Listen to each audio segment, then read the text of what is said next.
Shalom Jemaat Betania State TV yang diberkati Tuhan. Senang sekali bisa jumpa kembali dalam program Pesan Surgawi. Hari ini saya ingin membagikan berkat firman Tuhan yang saya ambil dari Yohanes pasal 15 ayat 16. Yohanes pasal 15 ayat 16. Firman Tuhan berkata demikian, "Bukan kamu yang memilih aku, tetapi akulah yang memilih kamu. Dan aku telah menetapkan kamu supaya kamu pergi dan menghasilkan buah, dan buahmu itu tetap, supaya apa yang kamu minta kepada Bapa dalam namaku diberikannya kepadamu." Haleluya, amin. Saudara yang terkasih di dalam Kristus, kita disebut sebagai murid Kristus. Yesus memilih kita karena kita punya kriteria yang luar biasa.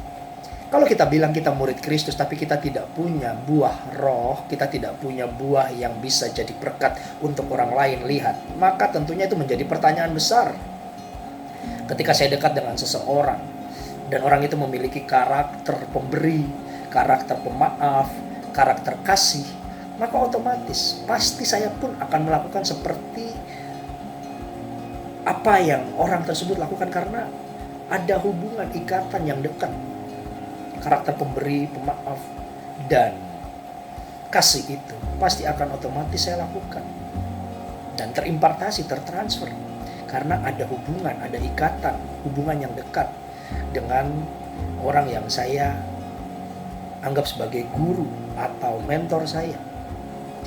Kalau engkau sebagai murid Kristus, maka tentunya karakter guru kita yaitu Yesus Kristus itu akan terimpartasi. Karakter Kristus itu apa sih? Ya kasih.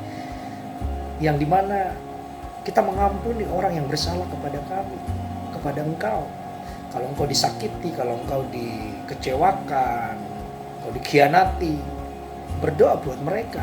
Sekalipun itu gak enak buat daging, tapi ingat itu perintah Tuhan.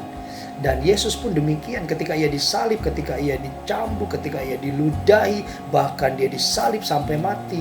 Kata-kata terakhirnya yang menjadi hal untuk kita teladani dan lakukan, yaitu ya Bapa, ampunilah mereka karena mereka tidak tahu apa yang mereka perbuat. Ini perkataan yang powerful, saudaraku, yang luar biasa, yang dimana wah rasanya nggak mungkin sudah disakiti tapi kita harus mengampuni mereka. Tapi itu yang harus kita lakukan karena dikatakan bahwa akulah yang memilih kamu dan aku telah menetapkan kamu, firman Tuhan yang barusan kita baca, supaya kamu pergi dan menghasilkan buah dan buahmu itu tetap. Tetap itu apa sih? Buah kita tetap bisa dinikmati oleh semua orang. Ada kasih, ada sukacita, ada damai sejahtera, kesabaran, kemurahan, kebaikan, kesetiaan, kelemah lembutan, dan penguasaan diri. Ada mungkin berkata, "Pak, apa bisa 99?" Kita tidak ada yang sempurna. Minimal 1 kita miliki. Kalau bisa 2, 3, 4, wah semakin dahsyat. Jadi ingat, kita sebagai murid Kristus lakukan apa yang menjadi teladan daripada guru kita, supaya tatkala kita berdoa, kita minta dalam nama Yesus, apa saja Tuhan akan berikan kepada kita karena kita dikenal sebagai murid Kristus. Maukah engkau dikenal sebagai murid Kristus atau engkau dikenal bukan sebagai murid Kristus? Pilihan ada di tangan Anda. Tuhan Yesus memberkati. Shalom dari Solo. Bersama Yesus, engkau pasti bisa.